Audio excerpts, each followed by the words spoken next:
ต่อเนื่องกันที่ข่าวภาคภาษาอังกฤษกับ NBT World BRIEF ครับสวัสดีค่ะ and thank you for joining us for the morning edition of NBT World BRIEF. You're with me, Tra Tirakausan. 3 security agencies have provided an official update on a wave of violence across Thailand's southern border provinces, reporting 75 incidents over August 22nd and 23rd. Officials say investigations are underway while compensation measures have been launched for those affected.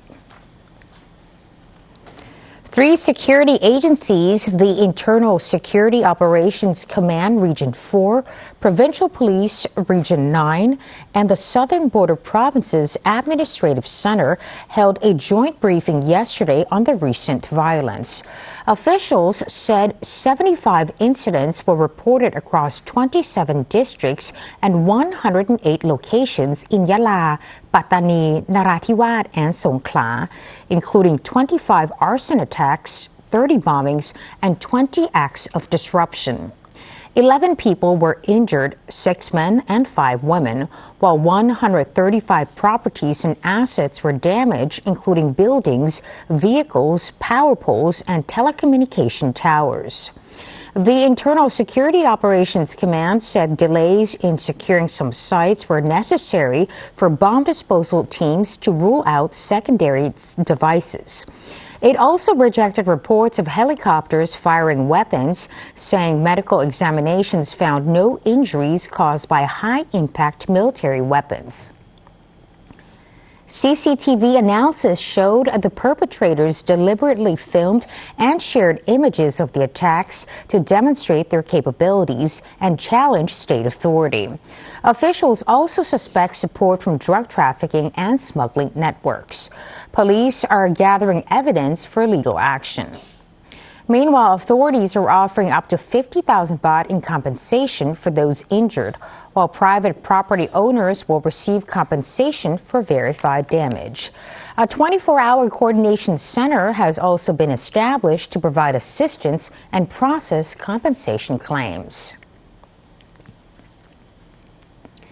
Deputy Prime Minister and Commerce Minister Supaji Suthampan has outlined 7 priorities focusing on trade, exports, agricultural prices, and SMEs after what she described as tangible results in her first 90 days.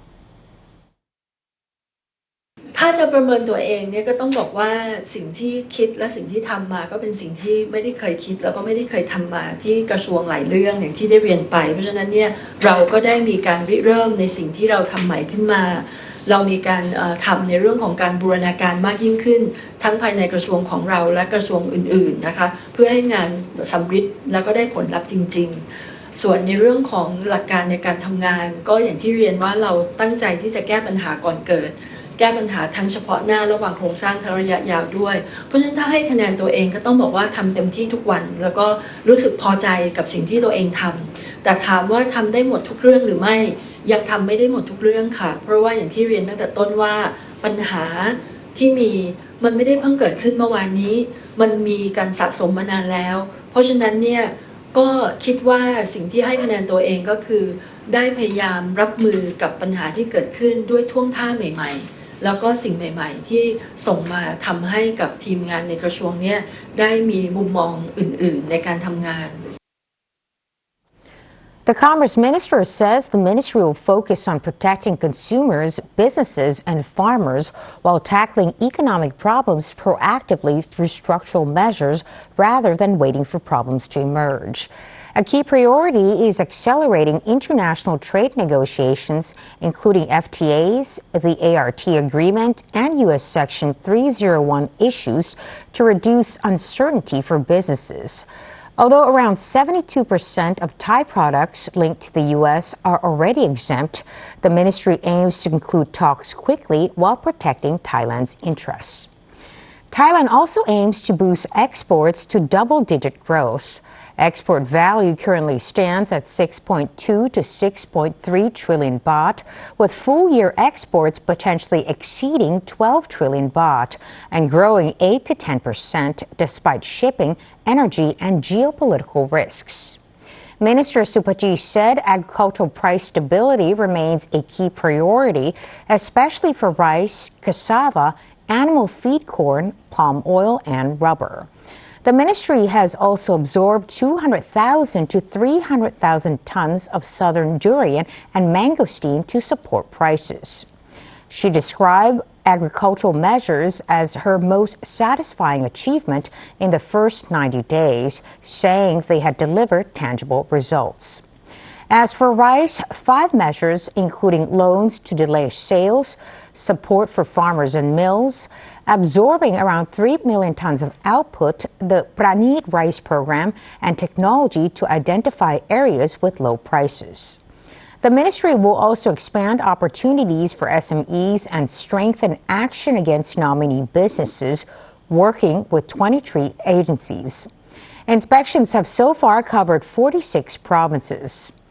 4 economic working groups will focus on the creative and visitor economies, agriculture and food, food security, and community economies. On the cost of living, the ministry will continue providing affordable essential goods. Consumer prices rose 1.21% in the first 7 months of 2026, although some costs, including rent, wages, utilities, and energy, remain outside the ministry's direct control. Thailand's Tourism Authority has unveiled its 2027 marketing action plan, targeting at least 5% growth in tourism revenue while aiming to make Thailand Asia's top travel destination. The Tourism Authority of Thailand, or TAT, says the country's tourism strategy will shift from focusing on visitor numbers to creating higher value and more meaningful experiences. Tourism and Sports Minister Surasak Panjaran Warakun says the government is restructuring the sector and setting up a joint public-private committee to help make Thailand a year-round destination. TAT Governor Thapani Kiatpaiboon says the 2027 marketing plan will focus on 4 strategies.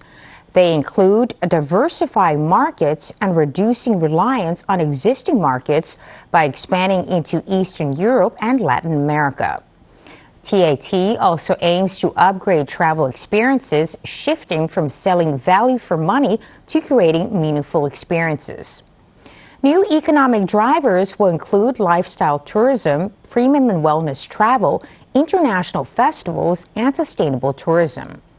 The agency will also strengthen cooperation across sectors to improve convenience and safety throughout the travel journey. TAT targets at least 5% growth in tourism revenue from 2026, which is expected to exceed 3 trillion baht. It also aims to place Thailand amongst Asia's top 3 countries for tourist loyalty and establish the country as the region's #1 travel destination. The government is moving to overhaul its consumer protection system and make consumer protection a national agenda, strengthen laws covering defective products, food safety, and online commerce. The Office of the Consumer Protection Board and the Ombudsman are working to reform Thailand's consumer protection system and improve coordination among government agencies. Prime Minister's Office Minister Supamat Isarapakdi held talks with Ombudsman Songsak Saichua to advance reforms following recommendations endorsed by the Cabinet. The proposal would make consumer protection a national agenda, with the Consumer Protection Board serving as a central coordinator across at least 9 areas involving multiple agencies. It also calls for 2 levels of committees, a policy committee chaired by the Prime Minister or Deputy Prime Minister, and an operational committee led by the Prime Minister's Office Minister. 3 laws are also being proposed for amendment: the Consumer Protection Act, the Draft Lemon Law, and the Food Act. The changes would strengthen authorities' power to recall defective products, improve supply chain traceability, and allow random checks of products and advertising on online platforms. Minister Supamat said agencies are also working under a one-stop service system to handle complaints from start to finish, with monthly meetings to speed up resolutions and prevent cases from being left unresolved.